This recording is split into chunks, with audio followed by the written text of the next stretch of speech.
2 Dracula movies this year was certainly not on my 2023 bingo card. And I'm okay with that.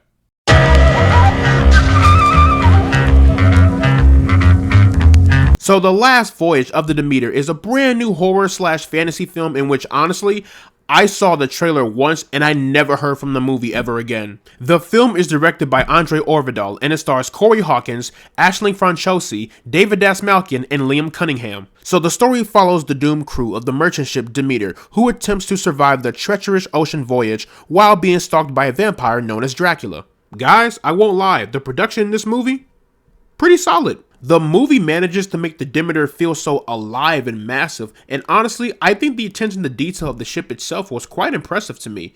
So, majority of the film takes place on the Demeter ship, but I think the movie does a really good job at making the Demeter feel like a character itself, and not having this one location feel boring and bland. The movie creates this very grim and sinister atmosphere and tone to help sell the evil that is onboarded onto this ship, and I think the movie actually handled that perfectly. Also, the cinematography is solid, which surprised me. A few impressive shots, but nothing on an extraordinary or game-changing level. I actually did like the cast here, for the most part. I thought the main cast were solid enough protagonists to the point in which you somewhat cared about them. They could have been fleshed out better and we could have gotten more of their backstory, but whatever. As far as the rest of the cast, I just didn't care about them. They were practically just bait for Dracula, but good acting all around though. I appreciate this movie for having bloody violence, which makes sense because it's a Dracula movie. The kills in here were actually good. Now that I think about it, I think there were only 2 kills that were the most memorable.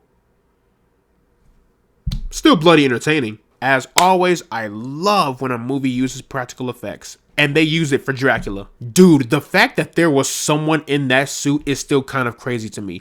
Yes, the movie uses a little bit of CGI here and there in the mix, but still, the fact that there is an actual person in that suit and to make Dracula look more feral and more animalistic is still a work of art to me. Shout out to Javier Botet. This movie kicks in at about roughly 2 hours, but I think it could have been trimmed down, especially in the second act. Like I had said earlier, some of the characters could have been fleshed out better and we could have gotten more of their backstory as to their life as voyagers, because I feel like the supporting cast was kind of just there just to be there. Like, they didn't really provide any real value.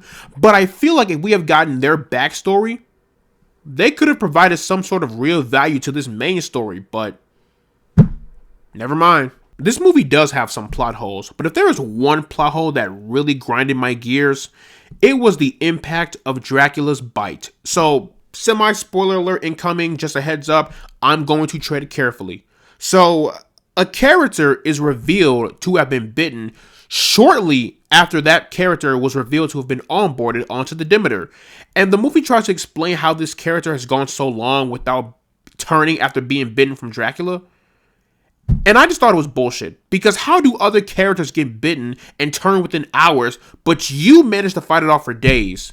Like, what? I just thought that was lazy writing, and I laughed when the movie gave that explanation for it. And this movie ends up setting itself up for a sequel, which blew my mind because I didn't even think this movie would attempt at that. But I will say this, if this sequel does get greenlit, I wouldn't be mad at it. In the end, The Last Voyage of the Demeter is a decent and fun movie. It certainly has its flaws, but if you can look past those flaws and just admire the horror of it all, you might like it.